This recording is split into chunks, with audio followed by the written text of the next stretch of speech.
नमस्कार। Dhirendra पुंडी news point में आप सभी का एक बार फिर से स्वागत है।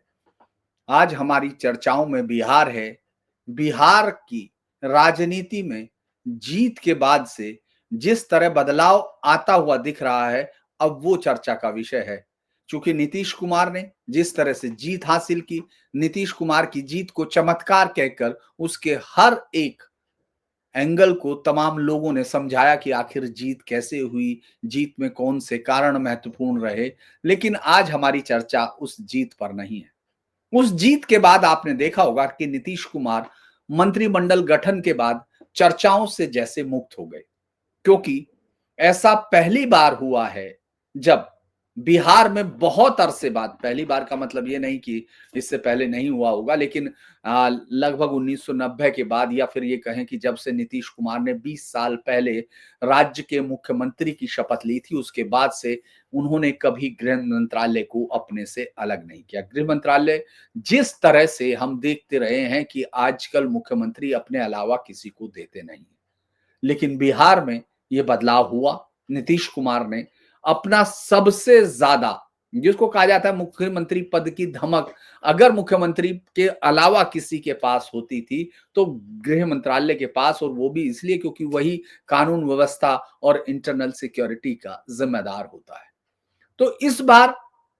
नीतीश कुमार ने गृह मंत्रालय सम्राट चौधरी को सौंप दिया, और सम्राट चौधरी को जैसे ही ये गृह मंत्रालय मिला तो चर्चाओं में सम्राट चौधरी आ गए।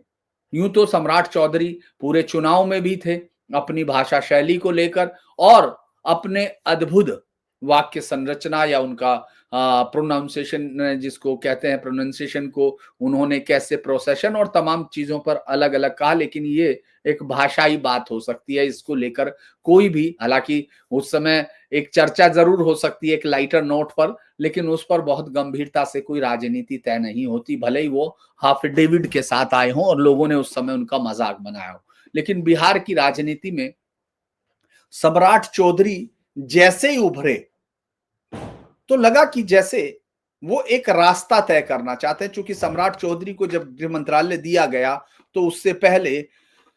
गृह मंत्री अमित शाह, जिन्होंने पूरे बिहार के चुनाव का न केवल संचालन किया, रणनीति बनाई, बल्कि हर एक सीट पर कहां किस तरह से चुनाव लड़ा जाएगा, चाहे वो अपनी पार्टी का हो या गठबंधन के बाकी दलों का हो, उस पर भी बहुत बारीकी से निगाह रखी। और इस बार गृह मंत्री खुद से लगातार एक के बाद आपने देखा होगा कि बिहार में ज्यादा समय उन्होंने बिताया। न केवल उन्होंने, बल्कि गृह मंत्री में दूसरे जो बिहार के गृह राज्य मंत्री नित्यानंद राय हैं, वो भी पूरी तरह से इस पूरे चुनाव को हैंडल करते हुए दिखाई दिए, इस चुनाव की रणनीति बनाते हुए दिखाई दिए। और इस दौरान मुंगेर की एक रैली, जिसमें याद होगा कि किस तरह से गृह मंत्री अमित शाह ने कहा कि आप यहां जिताइए, उनको सीधे तौर पर कहा कि आप सम्राट चौधरी को बनाइए। ये 30 अक्टूबर की रैली थी, जिसमें उन्होंने मुंगेर की तारापुर विधानसभा में कहा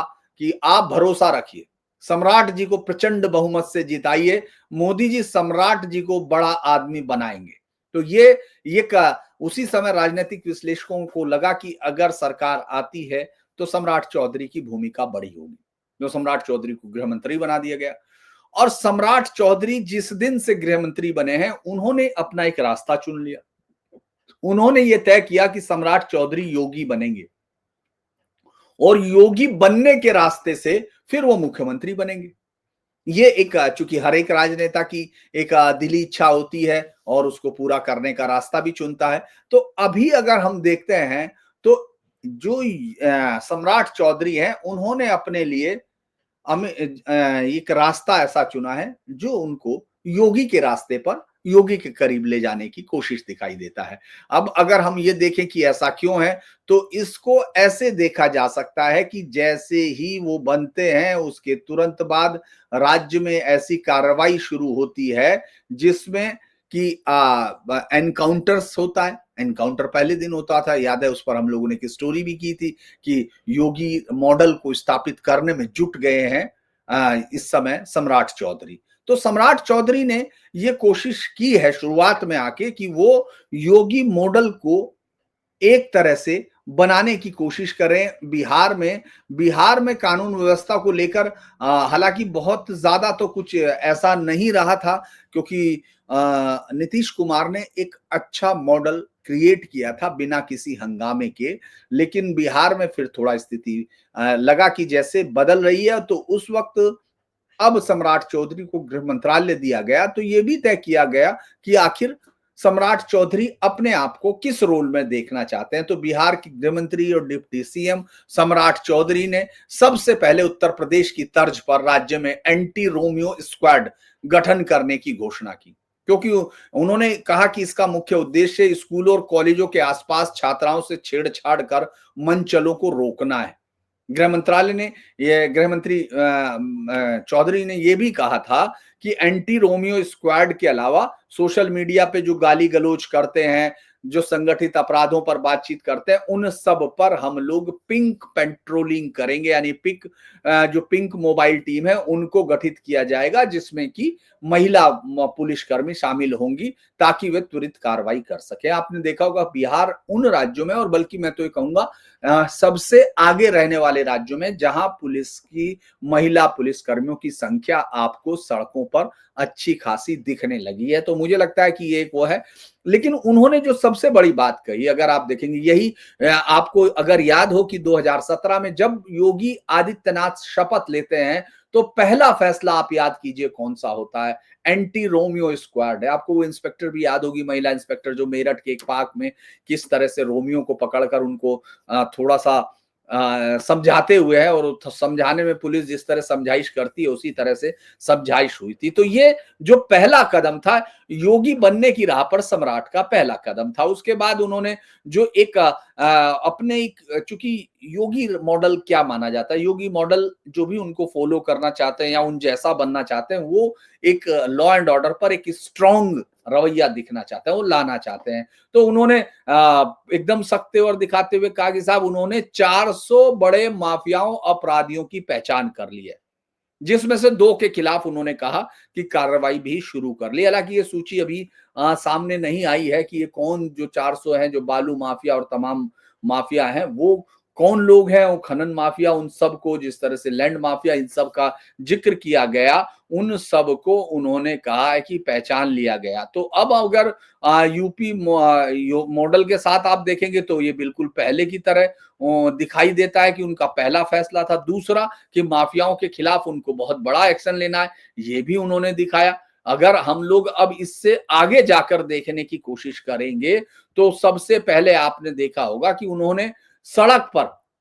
सड़क पर कब्जे की लड़ाई जो है बिहार में सम्राट एक्शन के साथ अलग अलग लोगों ने लिखना शुरू किया कि सम्राट का एक्शन शुरू हो गया है। और अब जो पीला पंजा, चूंकि बुलडोजर का जो अलग अलग नाम है उसको अब पीला पंजा उन्होंने अपनी तरफ से कहा और बुलडोजर चलाना शुरू किया। पटना से पूर्णिया, गया, आरा, मुजफ्फरपुर, नालंदा तक अलग अलग लोगों पर सार्वजनिक सड़कों पर अगर कोई बना हुआ निर्माण है तो उन्होंने कहा कि, और विभिन्न जेलों में भी उन्होंने छापामारी शुरू की। तो ये एक जो कोशिश है उनकी वो दिखाती है कि सम्राट चौधरी अपने आप को पूरी तरह योगी मॉडल में ढालना चाहते हैं।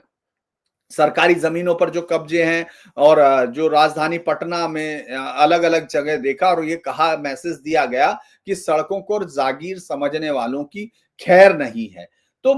मुझे लगता है बुलडोजर एक्शन की ये शुरुआत का सब लोग स्वागत कर ही रहे होंगे, लेकिन एक सवाल जरूर लोगों के जहन में आना शुरू हुआ कि शुरुआत में जिस तरह से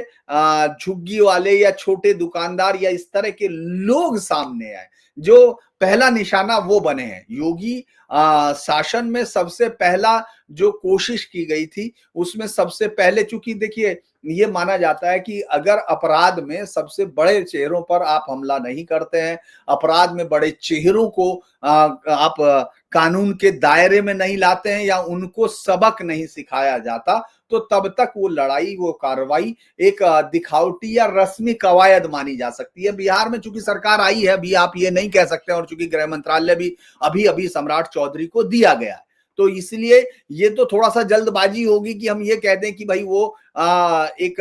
एकदम से बड़े लोगों पर। लेकिन इस कार्रवाई से विपक्षी दलों को ये कहने का मौका मिला कि वो सम्राट चौधरी योगी जैसा बनना चाहते हैं, लेकिन योगी बन नहीं पा रहे हैं। उनका ये कहना है, हालांकि ये तो अभी लंबा समय है, लेकिन हम लोग आज जो बात कर रहे हैं वो ये बात कर रहे हैं कि सम्राट चौधरी ने अपने आप को योगी मॉडल के करीब रखा है। क्योंकि देखिए, दो तरह के मॉडल हम लोग अगर बात करते हैं लॉ एंड ऑर्डर पर, एक योगी मॉडल है, उसको हम देखते हैं कि किसी भी तरह बड़े माफिया हो, चाहे वो अतीक हो, मुख्तार हो, कुंटू सिंह हो, अलग अलग जो बड़े माफिया थे उनके एनकाउंटर्स हुए, उनको जेल के अंदर डाला गया। आपको याद होगा विजय मिश्रा जैसा माफिया, जिसको ये माना जाता था, मिर्जापुर जो सीरीज है, लोग भी ये कहते हैं कि उसी के ऊपर वो सीरीज बनी थी, उनको अंदर रखा गया। और सम्राट चौधरी के सामने भी अपने या पराये, ये तो बहुत बड़े माफियाओं की लिस्ट वो बना सकते हैं, ऐसा तो नहीं है कि नहीं बनाया जाएगा। लिस्ट में जो 400 लोग हैं उनको देखना पड़ेगा। अब उन्होंने तो ये भी कहा, चूंकि गृह मंत्रालय, जैसे ही गृह मंत्रालय उन्होंने संभाला